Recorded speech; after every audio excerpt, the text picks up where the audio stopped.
Pourquoi il faut écouter sa part d'ombre? Pourquoi il faut écouter ses désirs les plus sombres? Toutes nos parties qu'on a du mal à accepter, tous nos désirs, nos pensées enfouies, pourquoi il est important de les écouter, de les mettre en lumière et de les suivre si possible un maximum, puisque c'est là que se trouve le trésor de la vie. Et vraiment, c'est un des moyens de se sentir réellement entier, libre dans cette vie, ne plus cacher cette part d'ombre que l'on a tous en nous.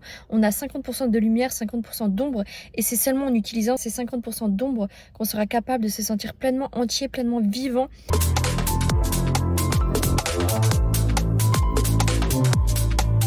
Nos désirs ne sont pas toujours avouables, ils ne sont pas toujours supportables dû au conditionnement de la société. Il y a plein de désirs dont on a honte, on se sent coupable d'avoir certains désirs, certains envies. On va préférer par exemple une relation qui sur le papier est parfaite, quelqu'un avec par exemple beaucoup d'argent, quelqu'un avec une certaine situation. Et notre famille nous dit que c'est la meilleure des choses à faire, notre entourage nous dit que c'est la meilleure des choses à faire, la société nous dit que c'est la meilleure des choses à faire, alors que vous allez plutôt être attiré par exemple, l'homme qui n'a aucune situation, mais qui va très bien vous traiter. Il ne sera pas riche, il n'aura rien à vous offrir, hormis sa sincérité, hormis son amour. Le choix est difficile dans ces cas-là. Qu'est-ce que vous faites? Vous avez votre cerveau qui vous dit d'aller dans un sens, d'aller dans le sens de la sécurité, de l'argent, et votre cœur qui vous dit d'aller dans l'autre sens, dans le sens opposé, où la sécurité n'est plus là, mais où il y a de la vie. Ça vous met en danger puisque ça fait appel à votre côté sombre, votre côté animal de vous, et vous n'êtes pas en sécurité puisque vous n'êtes pas sûr du résultat. C'est quelqu'un qui n'a pas d'argent, qui n'a rien à vous offrir, donc vous avez peur d'aller dans ce terrain-là. Et pourtant, le véritable bonheur, la véritable joie repose dans les moments comme ça. Écouter son cœur plutôt que sa tête. Et ça peut être réellement difficile dans ces choix-là parce que oui, on se dit qu'on a besoin de sécurité. Mais à quel prix? Est-ce que vous êtes capable de rester bloqué dans une relation qui vous rend pas vraiment heureuse juste parce que vous êtes en sécurité avec cette personne?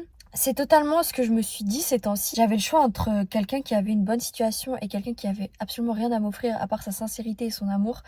Et je vous assure que je me suis rendu compte que je passais des meilleurs moments avec la personne qui n'avait rien à m'offrir, hormis sa sincérité et son amour, que la personne qui avait à m'offrir de la sécurité et un avenir tout tracé, on va dire.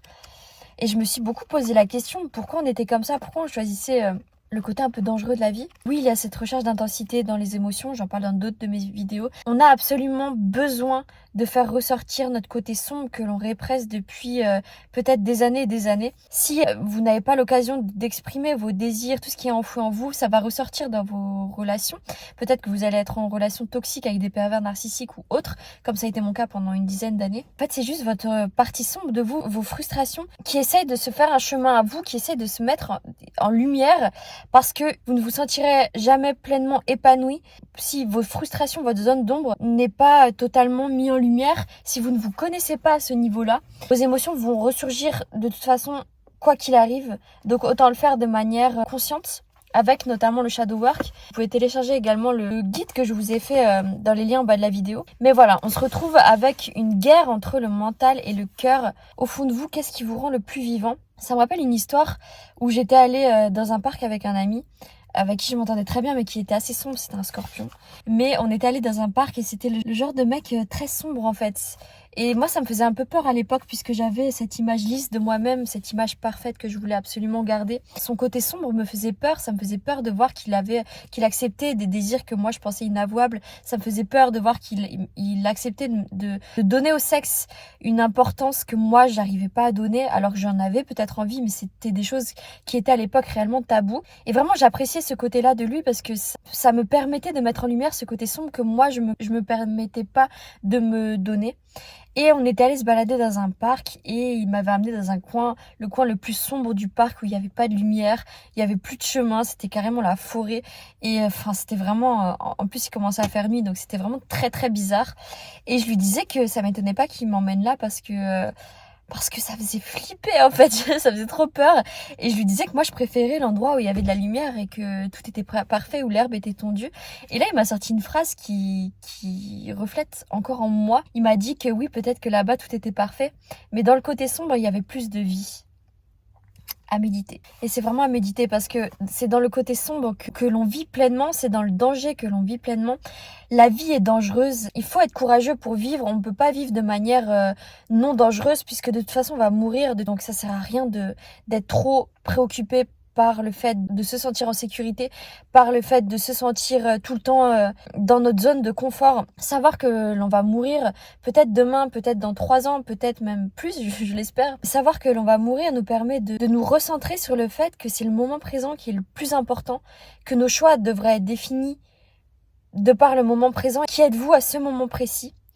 Qu'avez-vous envie de faire à ce moment précis? Et surtout, qu'est-ce qui vous fait vous sentir le plus vivant possible? Ça peut être des choix qui ne seront pas compris par la société, ça peut être des choix qui ne seront pas compris par votre famille. Et il faut savoir également que ce sont des choix qui ne vous définissent pas. Chaque moment vous définisse, vous êtes différent à chaque instant, chaque seconde vous rend différent. Et c'est ça le secret de la vie, le secret d'être pleinement vivant, le secret de se sentir entier. C'est de ne pas se définir par une personnalité propre, de choisir qui l'on est par rapport à l'instant présent. Et moi personnellement, à cet instant présent, je me sens totalement bien dans ma solitude et j'ai pas envie d'être en couple. Je me sens bien actuellement dans ma solitude, chose qui peut-être sera différente demain.